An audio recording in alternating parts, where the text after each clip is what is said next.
Mamalapuram is on the coast of Tamil Nadu. It was a busy port in times gone by. Coins found here and literary evidence testify to flourishing trade 2000 years ago with Rome, Southeast Asia, Sri Lanka and other places. Actually, there are many archaeological sites in and around this Mamalapuram, which yielded Roman potteries and also Roman coins, some of them are Roman coins. But it's in this particular site in which we excavated, there is much of the 1st century AD coins or 1st century BC coins have been discovered during 1930s by Britishers. In ancient times, the sailors who came here from distant lands must have been fascinated when they stepped ashore. It was a city where boulders and hills were transformed into a magical world by sculptors. Surely there was no other such place in the world.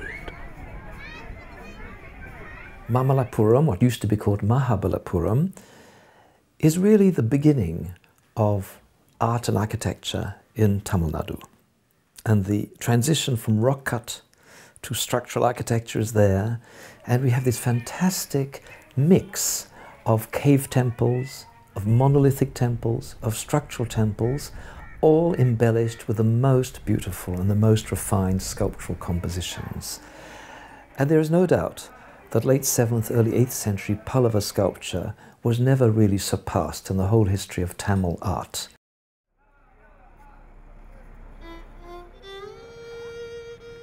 This tableau presents the auspicious moment of the descent of the river Ganga to bestow her blessings and her treasure of fertility to the world.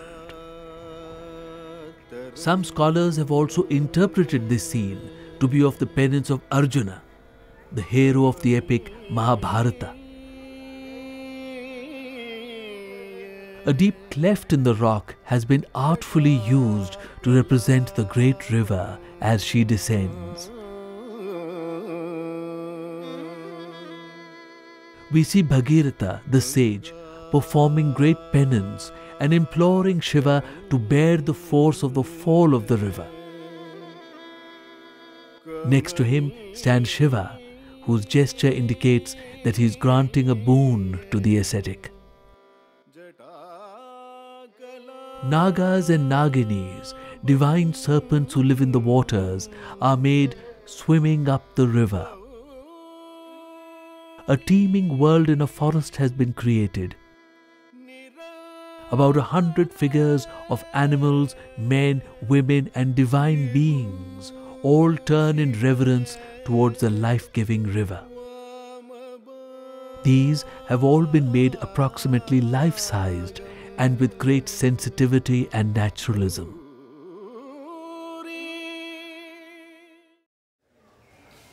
Perhaps the most remarkable thing about the art of ancient India is the sensitivity and even love which is shown towards all living beings.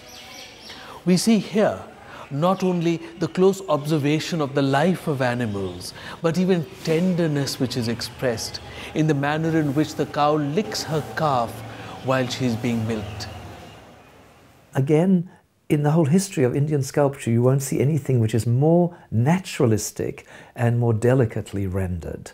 So there's a wonderful relationship between the artist and the world of humans and animals, which we don't get in later Indian art. Even in Tamil Nadu, things become much more rigid, much more restricted. We have great icons of Shiva and Vishnu and the goddess in various forms, but that sort of delicacy, that everyday world, disappears from Indian sculpture. When this theme was carved in Pallava times, behind Krishna there was a whole hill. There was nothing made in front. So if you stood before it, you would see Krishna lifting the hill. Somewhere around the 16th century, somebody must have thought this is a sculpture of a deity. So they built a mandapa or hall in front of it. A formal purpose may have been served by this, but the effect of the sculpture was lost. The smallest temple is called the Draupadi Ratha. It has a curved roof which is believed to be modelled after the thatched roofs of that period. The shrine is dedicated to Durga. The lion on which she rides is made outside the temple. Arjuna's Ratha is an early example of a developed South Indian style temple. The two-tiered pyramidal roof is capped by a dome-like element called a stuti. Half figures are made on the upper levels, which convey the impression that they are partly hidden owing to the viewer's perspective from below. Bhima's Ratha is a rare record of a barrel-vaulted temple. The long shape is appropriate for the large depiction of the reclining Vishnu, which remains unfinished inside. The unfinished Dharmaraja Ratha is the largest of the group. Inscriptions with the name of Narsimha Varman I, also known as Mamala, suggest that the temple was begun in his time. It presents the fully developed South Indian temple style as seen in the Arjuna Ratha. These form the basis of the temples to come in the later Chola, Vijayanagara and Nayaka periods.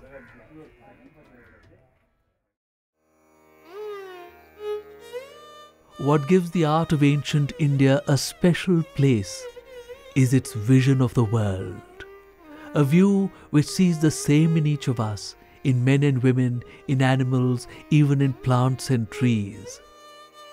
It sees a unity in the whole of creation, which imparts a great harmony and compassion to this vision. Ancient Indian art is very special in the way that it portrays animals, birds, the whole of nature. It seems very important for the early sculptors to convey the breath of life of these animals. At Mamalapuram, we see some of the greatest examples of this naturalistic art, filled with the tender vision of the artist.